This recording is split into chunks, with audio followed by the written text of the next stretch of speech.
better known as MOICIARA. Um, Today's video is going to be a very personal video, y'all. It's gonna be a very personal video.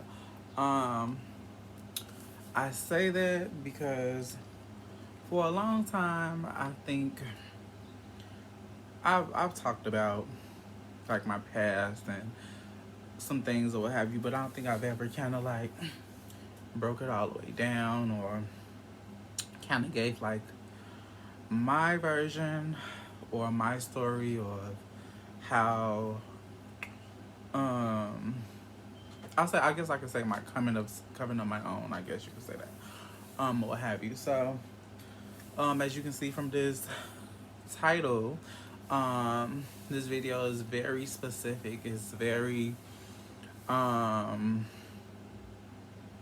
real, basically. It's more real than anything. So today I had to have my wine today, y'all, because like I said, it's gonna be, don't look at my nails because they still ain't done yet.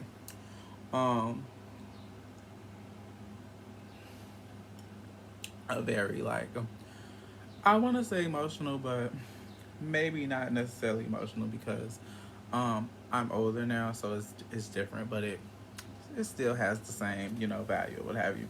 So I would say 99, 1999 to be exact. So it was a very pivotal. I was turning, I think, 11 years old that year, and all I know was a very pivotal moment, pivotal year. I mean, in my life. So 99 was the year like my parents split, and it was just a very, like, I'll say, I think when I was younger I processed it differently. Like, I really wasn't affected by them splitting and things like that because it just was like they fell out of love. They had been together a long time. They had 3 kids together, so it's like, you know, yeah, it wasn't like, I don't know, I didn't take it extremely hard. I just like, daddy's moving out, starting a new life, whatever. Boom. So, I just remember, like, okay. So, if I recall, earlier or leading up to that year, if I'm not mistaken, my sister was, um, she was going to Germany. I think this was 99, or was this 98? No, 99. Boom. She was going to Germany or whatever for high school program or what have you she was in or whatnot. And I just remember, like, oh, it's a good experience. Like, she was studying a language. If I remember, like, she was doing a lot of things, and we were going to, I think, UIC for something. It was like some type of thing, like some type, I guess, like classes or something that she had to go to in order to continue to um, prepare for the trip.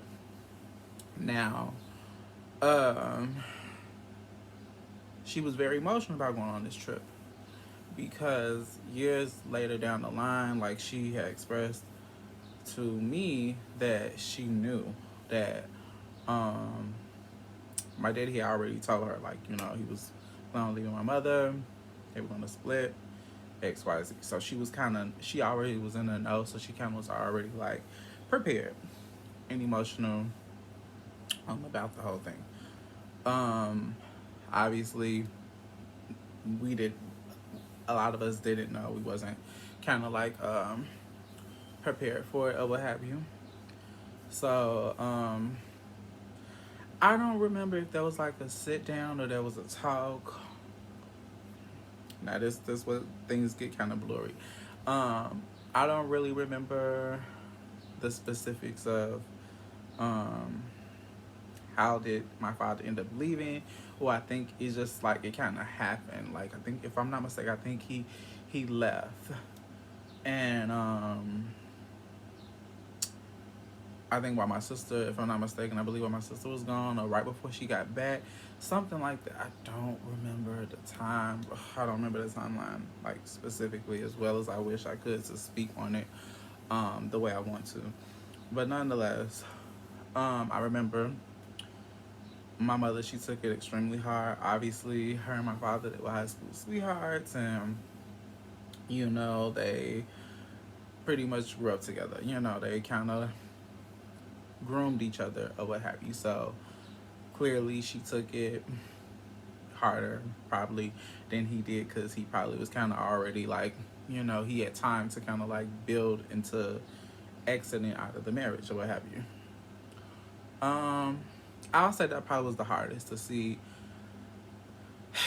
my mother, breaking down and crying and stuff like that. Cause I'm a mama's boy. Like I love my mother down. Like, you know, there's nothing else I can say. Um,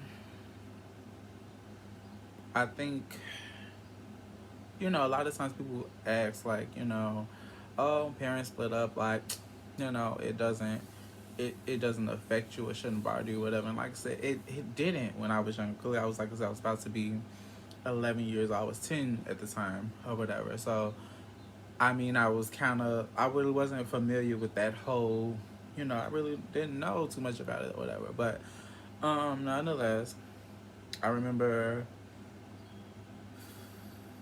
ooh, meeting my stepmother. I think for the first time, my daddy had came and got me or what have you, and I met her, and she was such a nice and such a sweet lady. Like I love her down. Like we have such a good bond. Initially right off the back, like she just had such a like a mothering spirit, but at the same time, she wasn't as like she wasn't trying to step on my mother's toes. She wasn't trying to be overbearing. She wasn't trying to like, oh, I'm about to be your new like it was never any of that. Like she just had the spirit, but she always just was like there, like and and I seen like the similarities that my mother has and my stepmother has. So it's like it kind of made sense like why my father kind of uh garnered or started this new relationship or whatever. So 99, it was it's like as far as when things when I was with my father and in that aspect of things, like I'll say that much. Like it wasn't as tumultuous or difficult to adapt. But then obviously I was still staying with my mother at the time. Or what have you. So things were quite different because now she was pretty much having to do everything on her own or whatever. And I don't know how they probably were doing things. Obviously, he probably was helping out with money and things of that nature, I'm sure. But I just think clearly, like emotionally, like she had it on her back just a bit more because of having to deal with those circumstances or whatever, and then still have two kids to take care of. It was a lot. So um, we were staying out south. Then we had to move, or we moved, or whatever, and stuff like that. We ended up moving, um, or whatever. But I just remember the summertime. Like I'm gonna get back to that. But like, cause I think it happened right before, like spring, right before summer, something like that. I know they had split up, and I remember like I was bouncing around with my sister because my mother, she just was like, drained. She just needed to be alone. She really wasn't in the right mindset or whatever during that time period or whatever. So I was staying with my sister or whatever, if I'm not mistaken. I think I stayed with her pretty much that whole summer, if I'm most of the summer or whatever. And I would come home and then come home and go or whatever. Um,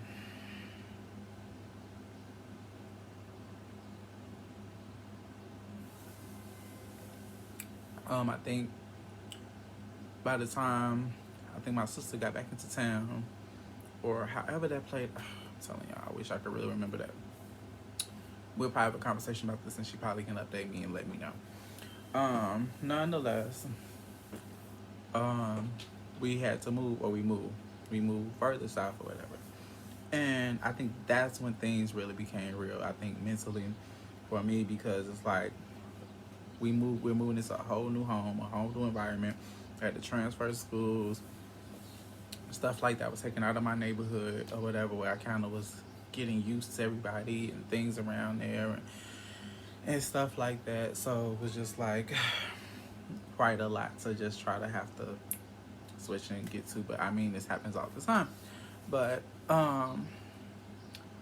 I just remember specifically having to walk into, like, I guess this new chapter or this new environment without not seeing a family as a whole. Like, and I wasn't used to that. Like, I was used to my mother, my daddy, and all of us being in the same household. So it's like, I think that's as the years set in. I think going into um my birthday, I think that year, uh, it was it was very strange because I don't really remember anything specific about it.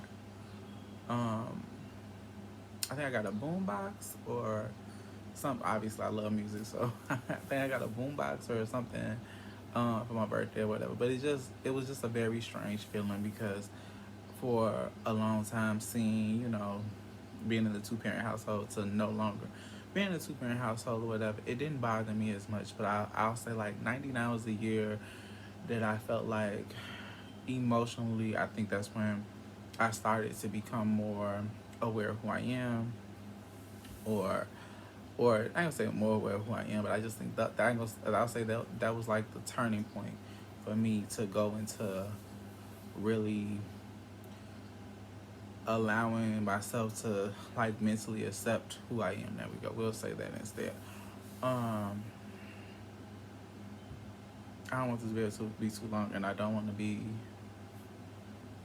getting into things that might just be too personal or whatever. But I just think what's really personal to me is the fact that being um, a gay man or what have you is like, I think it's like when you see things, well, when you get older and you find out things that happen during those particular time periods, whatever, it's like it does play, a mind game or a trick or a switch on you to have you realize and think about how much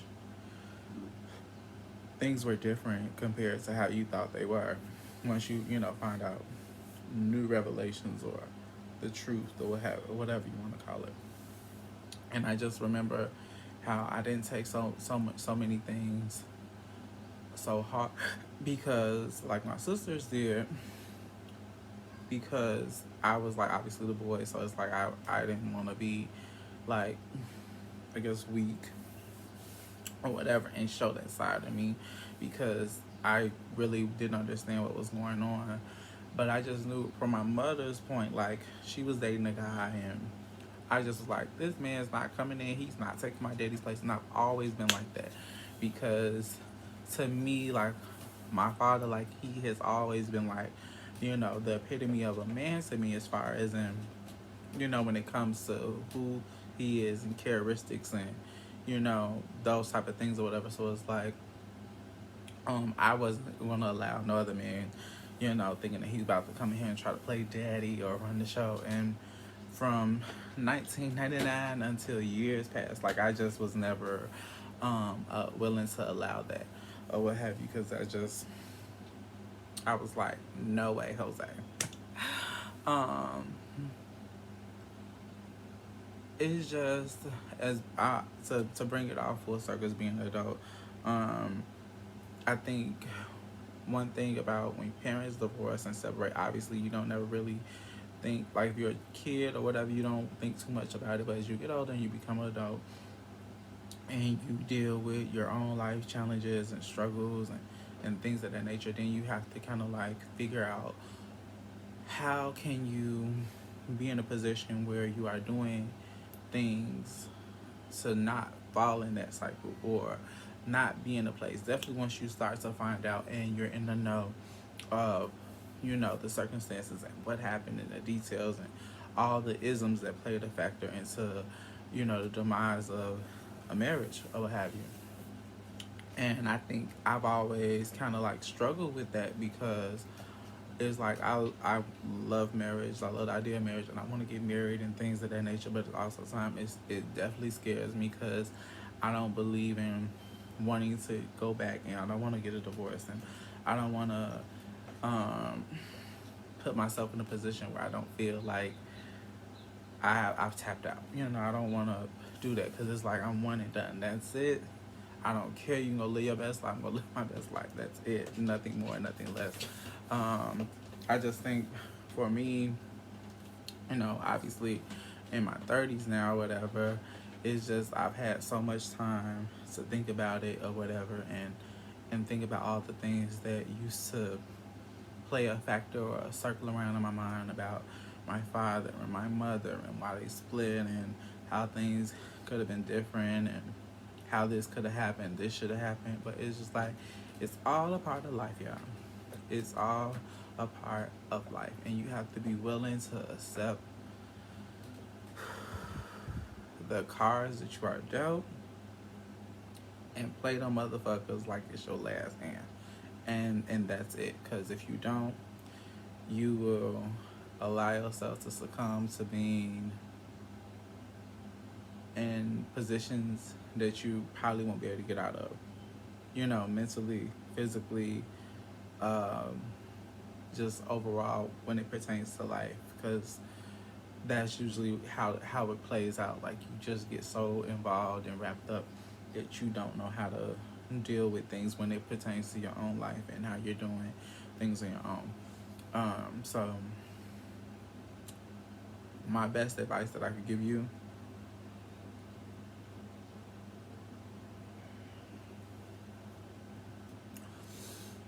this is Pinot Grigio, by the way. Wine. The best advice I can give you is to, if you're younger and you're watching this video, is to ask a lot of questions when you're younger. The ones that pop up that you think that's, you can play down and you don't have to answer because you feel like, oh, I'm not an adult, I'm not grown enough. But those things and those questions and those answers that you get after you ask will play a larger role into you willingly allowing yourself to accept things, because you didn't have to kind of like wait till you felt like you were grown to have this conversation with your parents. You didn't feel like you had to wait. You was able to do it and allow it to marinate, because obviously conversations certain things in life you'll never forget or whatever. So I think it's extremely important to do that. I know once I have a child or kids or what have you, that I want them to be able to ask me anything, because I'm already a straight shooter. I don't really try to hide things and say things, or whatever. I try to be as vocal as possible, unless I have no a reason to just zip my mouth. But yeah, it's just like, if you have questions and you want answers, ask them. Keep them respectful and mindful that you're a child or a teen or whatever. Just be mindful that, or what have you, ask those questions, and just try to be as socially aware of, mentally aware of how those things may trigger things, later down the line, because you're not gonna be a child forever. You're not gonna be a teen forever. You'll be an adult forever after you reach that point. So, like I said, I didn't make this video too long. I kind of wanted. Oh, I'm sorry. Hold on. I kind of wanted to keep it a little bit light, but I did want to touch on 1999, because right before the millennium, right? I know it was a very pivotal year going into the following year.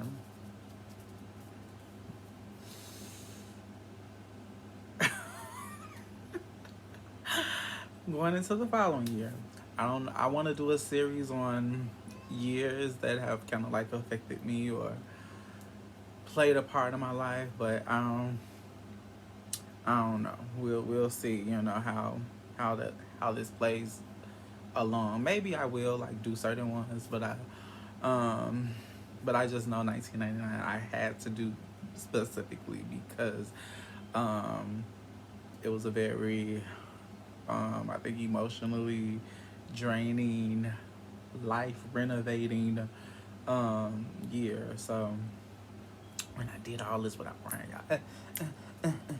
so I'm happy about that. But all in all, I want to say thank you all for all the love, all the support. I appreciate it so much. It means so much to me, you guys. Um, and certain things that's going on.